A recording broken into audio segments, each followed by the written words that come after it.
Ay neme jira ay neme asi kungondande ay neme. An ye wuli kɛ k'a ɲɛsin an ka tailleur denmisɛn dɔ ma an fɛ Selinge yan Baya komini kɔnɔ. Ale ye tailleur ye seko ani dɔnko o tigilamɔgɔ don. An wulila ka se Andrew ale ka atelier la ka ɲininkaliw tɛnku a la. A ye baara ninnu daminɛ wagati jumɛn, a ye gɛlɛya minnu sɔrɔ, nafa jumɛn b'a a la ani ladilikan jumɛn b'a fɛ ka ɲɛsin bɛɛ lajɛlen ma. An ye jaabi minnu sɔrɔ Andrew ale ka atelier kɔnɔ. Aw ni ne an ka jɛ an ka olu lamɛn.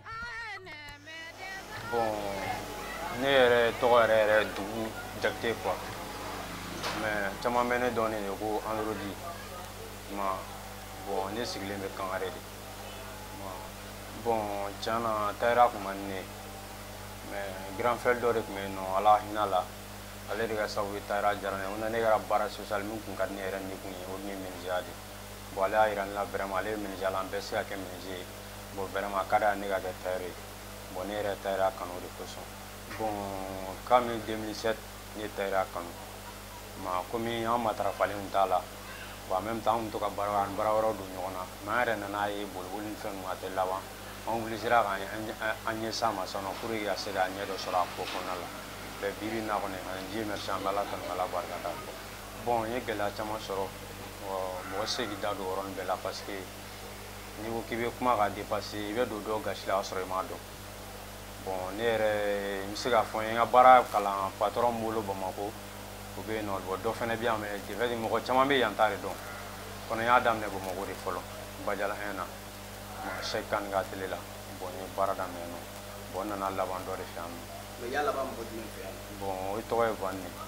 Awɔ, ale bɛ Selinge yan toujours. Ale bɛ Selinge yan tout le temps. Pour le moment a filɛ ni comment dire garde yɛrɛ niveau la ka ɲɛsin ma ka super maîtrise. Bon tiɲɛna an m'an bolo sɔrɔ a la, an mago bɛ laɲini caman na vraiment an b'o sɔrɔ a la. Bon souvent o apprenti jɔlen tɛ n bolo fɔlɔ, mais komi sisan denmisɛnninko ni sannama a ma nɔgɔn dɔɔnin quoi. Mun mana commencer ka dɔɔnin dɔrɔn u b'a essayer u bɛ fiɲɛ ta yɛrɛ. Bon baara to yen, bon n tɛ se k'a fɔ ko jɔlen b'an bolo pour le moment, mais dɔ bɛ yan a bɛ se k'a débrouiller dɔɔnin, kosɛbɛ tɛ fɔlɔ quoi.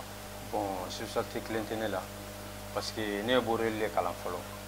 Bon n nana broderi k'o bila parce que n'i nana atelier dayɛlɛ i yɛrɛ ye, bon broderi bɛ se ka baara kɛ mais a tɛ se ka kɛ komi i bɛ se ka atelier dayɛlɛ n'a dɔrɔn ye quoi.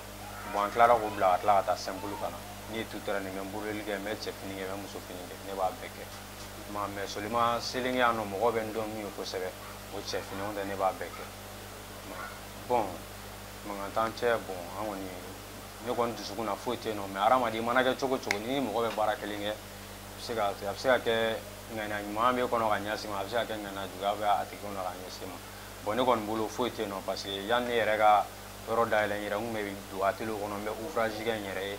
Bon en même temps fo ka na n to la n nana matériel sɔrɔ n yɛrɛ ye, n ye installé n yɛrɛ ka yɔrɔ la.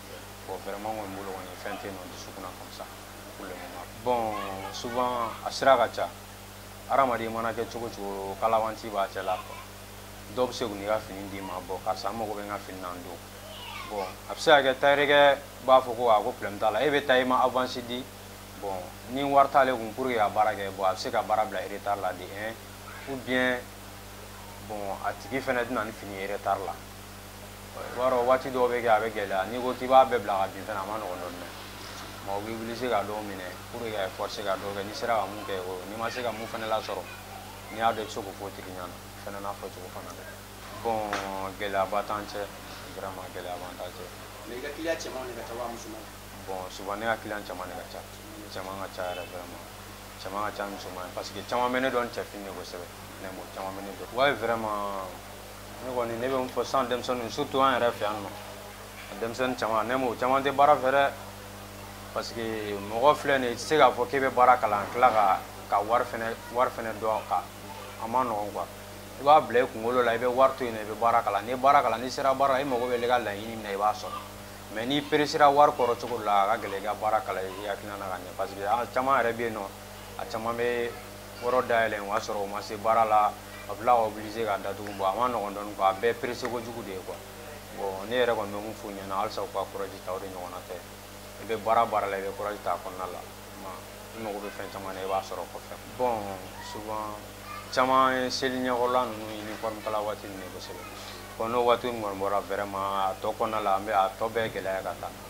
A tɔ bɛɛ gɛlɛya vraiment. Bon vraiment kuma laban bɛ ne fɛ o vraiment halisa tailleur kɔrɔbaw u ka courage ta u k'u hakili to an denmisɛnninw na parce que a mana kɛ cogo cogo an bɛ dɔ de dɔn an tɛ se k'a bɛɛ dɔn quoi. Ma hadamaden mana kɛ cogo cogo i bɛ don i bɛ dɔɔnin de kɛ mais i mago bɛ mun na halisa baara tɛ dɔn ka ban dɛ. I mana kɛ cogo cogo i t'a sɔrɔ i bɛ dɔ dɔn dɔ t'o dɔn. Ma ne kɔni bɛ mun f'u ɲɛna halisa an ka hakili to ɲɔgɔn na an ka ɲɔgɔn minɛ ka ɲɛ. Ma an bɛɛ de ye kelen ye.